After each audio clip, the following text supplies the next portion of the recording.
Marietta Mehanni, and this week's Pelvic Floor Safe and Muscle Conditioning tip is going to be doing the bridge using the step and the Swiss ball. And it's pelvic floor safe because you're not putting any undue stress down through the pelvic floor, but if there's an intensity level to this, that's a little bit more challenging than doing regular bridges on the floor because of the instability of the ball, but also because you've got a narrow base of support for your body. So you won't be able to support yourself up as well as what you could if you're on the floor. So it takes up the intensity a little bit. So we're going to start off by initiating by rolling down onto the step.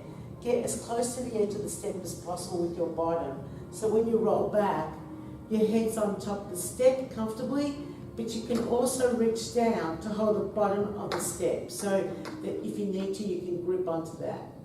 So bring the ball in and place your heels on top of the ball and then stretch the legs out. So how much of your leg on the ball will determine the intensity.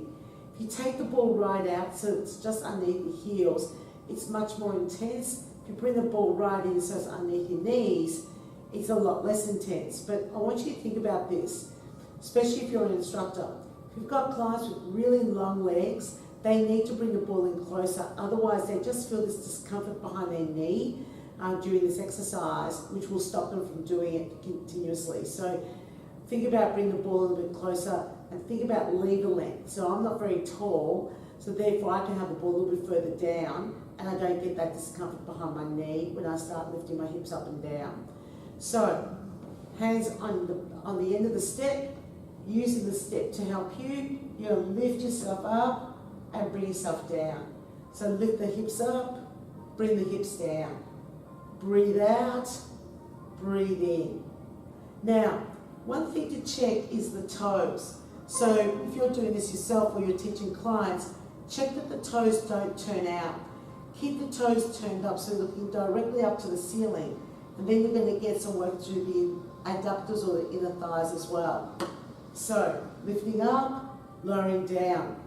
You can also encourage, if you're the instructor, your clients to keep their hips just off the step as they come down. So they barely touch the step. So they're not getting a rest in between each rep. And I usually do this for around about 2 blocks, so 64 counts, which will equal about 16 repetitions. Then I would show a leg lift. So we're going to lift the hips up, lift one leg up, bring the leg back down, drop down.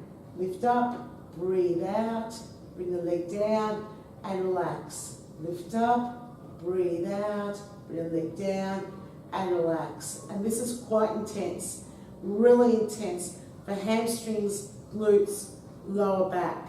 Make sure that you're encouraging your clients to breathe out because there is a tendency to hold your breath, especially as the leg comes up off the ball. So lift up, breathe out, come down, breathe in. Lift up, breathe out, come back down, breathe in. So after I've done 2 blocks of music for that as well, I show option 3. Option 3 is lift up, take the leg up, take it to the side, bring it down, bring it back up, and back onto the ball, and lower. Lift the leg up, out to the side, bring the leg down, keep the hips lifted, bring the leg back up, and onto the ball. So 1, 2, 3, 4, 5, 6, 7, 8, 9, 10, 11, 12, 13, 14, 15, 16. So it's really, really slow. Wow, it's really intense, especially trying to keep the hips level as you bring that leg towards the floor. So you'll really work hard to bring the leg towards the floor. Now another way that you can also increase intensity is what you do with your hands.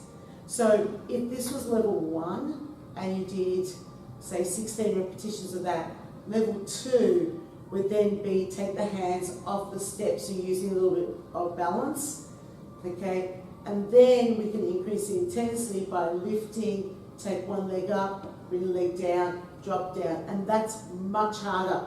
So this, when you take the hands away, it completely changes it. I'm just bring the ball closer so it's a little bit easier. So lift, take one leg up, bring the leg down, and relax. Lift, take one leg up, bring the leg down, and relax. And as you can see, I'm really challenged by this exercise There's a lot more wobble. I have to focus longer. Yep. And I have to really concentrate. So if you're delivering this in a class, I'd keep the music running, and just as almost like background, rather than try and keep people moving in time with a beat, 2 blocks of music and then give them a break, because that's really intense. But always having the option that they can bring their hands down to the step, which assists with being able to stabilise the body. So fantastic workout for the backs of your legs, and also hamstrings and glutes, and pelvic floor safe, which I think is the biggest challenge, is trying to find things that are appropriate for clients with those issues and challenges. And that's this week's muscle conditioning pelvic floor safe tip.